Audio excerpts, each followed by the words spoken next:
Good afternoon बच्चों। आज हम नया चैप्टर स्टार्ट करने वाले हैं। चैप्टर अपना 5th है, कोल एंड पेट्रोलियम। ठीक है, तो आज हम केवल कोल की बात करेंगे, कल पेट्रोलियम और एक्सरसाइज पढ़ेंगे। ठीक है, तो स्टार्ट करते हैं coal and petroleum. Natural resource. The materials which are obtained from nature are called natural resources. Example: air, water, soil and minerals. ठीक है, मतलब जो मटेरियल हमें कहाँ से मिलते हैं, नेचर से, उसको क्या बोलते हैं, नेचुरल रिसोर्सेस। जैसे air, water, soil and minerals. हवा, पानी, मिट्टी एंड खनिज पदार्थ जो होते हैं उनको क्या बोलते हैं, नेचुरल रिसोर्सेस। ठीक है। Classification of natural resources. In the light of availability of various resources in nature, natural resources can be broadly classified into two kinds. First, inexhaustible natural resource. The resources are present in unlimited quantity in nature and are not likely to be exhausted by human activities. Examples: sunlight, air. Exhaustible natural resources. The amount of these resources in nature is limited. They can be exhausted by human activities. Examples: forest, wildlife, minerals, coal, petroleum, natural gas, etc.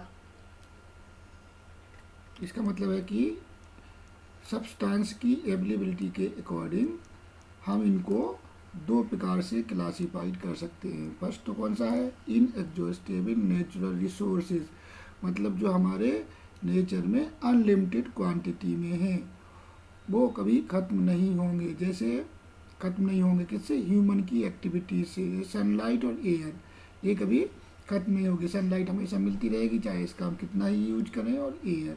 ठीक है। दूसरा होता है exhaustible natural resource, जिनकी हमारे पास जो quantity है वो लिमिटेड अमाउंट में है, लिमिटेड मात्रा में है। जैसे फॉरेस्ट, जंगल हैं, वाइल्ड लाइफ है, मिनरल्स हैं, कोल्स हैं, पेट्रोलियम है, नेचुरल गैसेस। ये कैसे हैं, लिमिटेड क्वांटिटी में है हमारे पास, लिमिटेड अमाउंट में है। जैसे जंगल कट जाएगा तो ख़त्म हो जाएगा, वाइल्ड लाइफ, मिनरल्स भी, कोल, पेट्रोलियम, तो इनको क्या बोलते हैं, exhaustible natural resources. Fossil fuels. The exhaustible natural resources which formed from the dead remains of living organisms, fossils, is known as fossil fuels. Example: coal, petroleum and natural gas.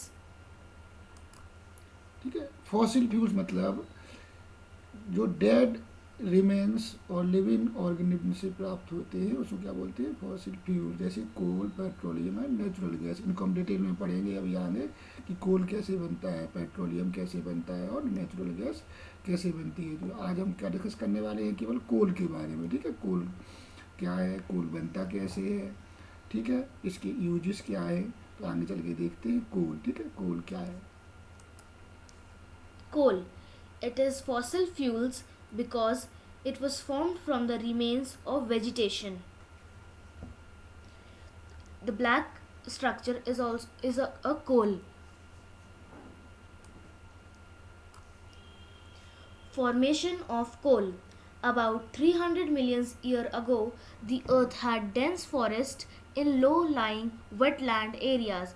Due to natural processes like flooding, these forests got buried under the soil. As more soil deposited over them, they were compressed. The temperature also rose as they sank deeper and deeper. Under high pressure and high temperature, dead plants got slowly converted to coal. ठीक है, मतलब कोल कैसे बनता है, about 300 million years ago. ठीक है, जो यहाँ पर जो हमारे डेंस फॉरेस्ट थे लो एरिया में, जहाँ पर पानी बह रहा था और बार बार फ्लड आ रही थी, तो उससे क्या हुआ, उसके ऊपर कंटिन्यू सॉइल डिपॉजिट होती गई। ठीक है, और उसके ऊपर प्रेशर बनता गया, प्रेशर बनता गया और टेम्परेचर भी इंक्रीज होता गया, और वो वेजिटेशन जो पेड़ वगैरह है, प्लांट्स वगैरह है, वो क्या हो गए, गहराई में जाते गए। तो धीमे धीमे प्रेशर और टेम्परेचर से किस में कन्वर्ट हो गए, वो कोल में कन्वर्ट हो गए। ठीक है, तो ऐसे वो कोल में कन्वर्ट हो गए। Carbonization. The slow process of conversion of dead vegetation into coal is called carbonization. जैसा कि अभी हमने इसके ऊपर पढ़ा था कि एक 300 मिलियन ईयर पहले, और धीरे धीरे क्या हुआ, उसमें सॉइल डिपॉजिट होती गई और टेम्परेचर और प्रेशर बढ़ता गया। तो धीमे स्लो प्रोसेस है जी का।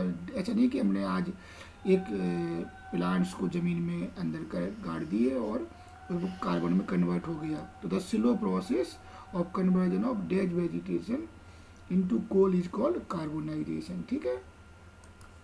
Products of coal. Coal is processed in industry to get some useful products such as coke, coal tar, and coal gas. When heated in air, coal burns and produces many carbon dioxide gases. कोल से हम कुछ product प्राप्त कर सकते हैं, उनका जैसे नाम है coke, coal and coal gas. ठीक है, और इससे हमें कार्बन डाइऑक्साइड भी मिलती है। तो इनके डिफरेंट डिफरेंट यूज हैं, कोक, कोल और कोल गैस। इनमें क्या बेसिक अंतर है तो इसी को देखते आएंगे। कोक क्या है, ठीक है। Coke.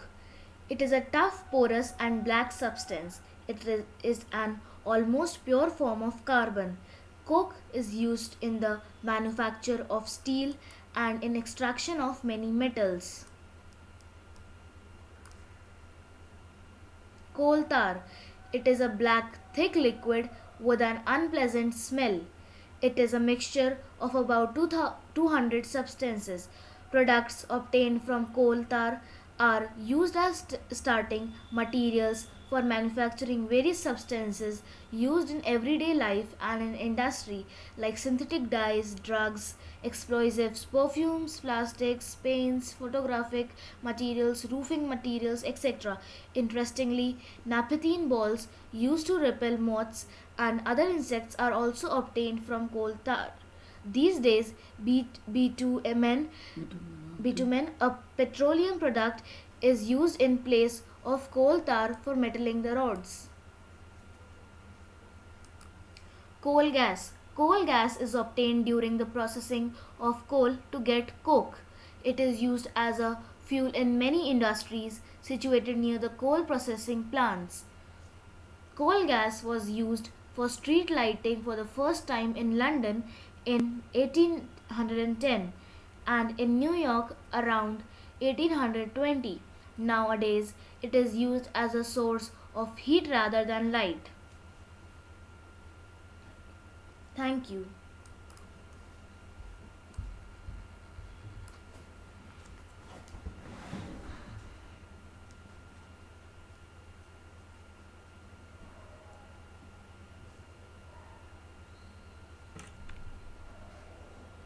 आज का होमवर्क है describe how coal is form from dead vegetation, what is this process called. ठीक है, इसको पढ़ाया अभी हमने और इसको आपको गूगल क्लासरूम में भी दिया है, उसको आंसर वहाँ पर देना है। Describe characteristics and use of coke, and third one in name the petroleum product use for surfacing of roads. ठीक है, तो इनको आपको आंसर देना है।